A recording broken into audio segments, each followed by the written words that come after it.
Hello everybody, this is Mrs. Lackman from Boston School Forest, and I just watched that Mystery Science where Doug answered the question, how does hair grow? And I thought that was I learned so much from Mystery Doug, and it got me thinking, I wonder about the hair of the animals that live here at Boston School Forest. I mean, you're a mammal with hair, they're a mammal with hair, or fur, I guess, if you want to call it fur.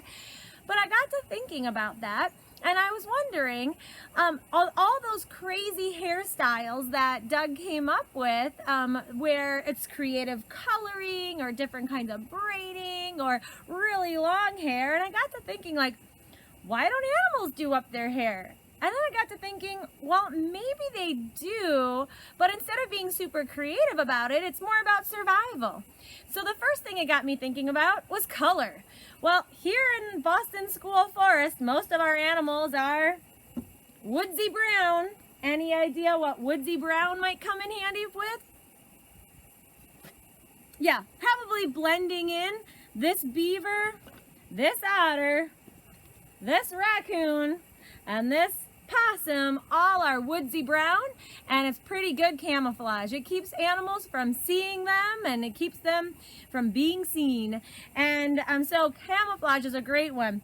But there are some animals that have a different kind of color, a color that means stop, warning, I'd stay back if I were you. Pee-yoo, this skunk has giant white stripes down its back as a warning to others. So hair is really important. The color of the fur or the hair is important for animals and their survival and being able to communicate with other animals.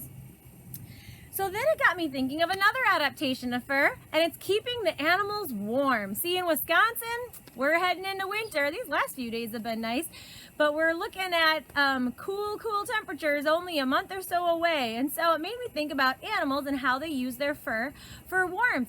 The thicker the animal fur is, the warmer it is typically. And that's because animals have a thicker coat of fur than like you or I. This little square right here is 1 square inch, 1 inch by 1 inch. If I put it anywhere on my head, I've got between 1,000 and 2,000 hairs that cover the space of just this. But if I put this square inch on a beaver pelt, a beaver has 77,000 furs that cover that square inch. But I also look at the beaver, I'm like, wait a minute, there's actually different kinds of fur on a beaver.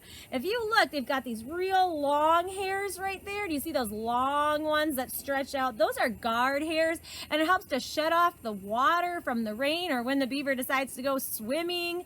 And they can bristle those up. Like when you get goosebumps, they can do that with that fur as well, and it kind of makes another insulative layer.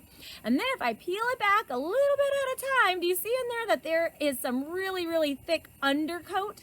That type of very thick soft fur is undercoat. And you know what? If you have a dog, your dog probably has some of that undercoat as well.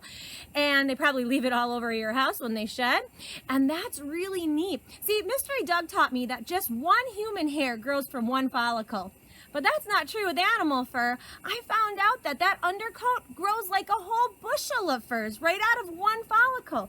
And it got me thinking, you know what? If animal fur is kind of like that, I look around at our pine forest and I know trees are kind of like that too. So I have a white pine, and this white pine branch actually has 5 different needles growing out of one fascicle. That's right, not a follicle. With trees, it's called a fascicle. So close, because it's almost the same thing.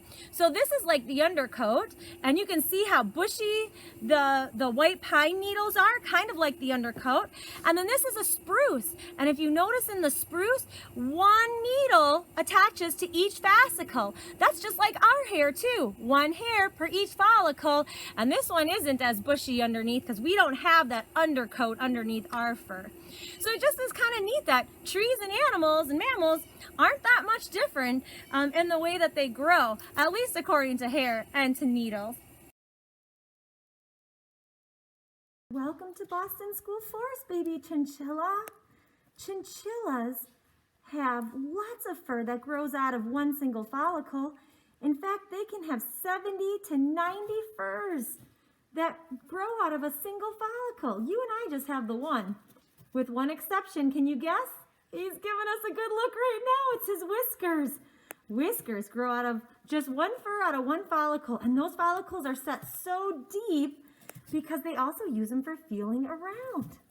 Well, these are our two brand new baby chinchillas. They just arrived a few minutes ago at Boston School Forest, and we need you to help us to find their name.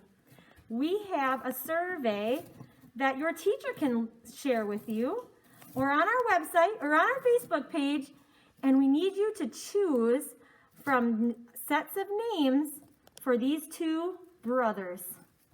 They're waiting for you. They'll see you when you come to Boston School Forest, and you'll get a chance to meet one of them.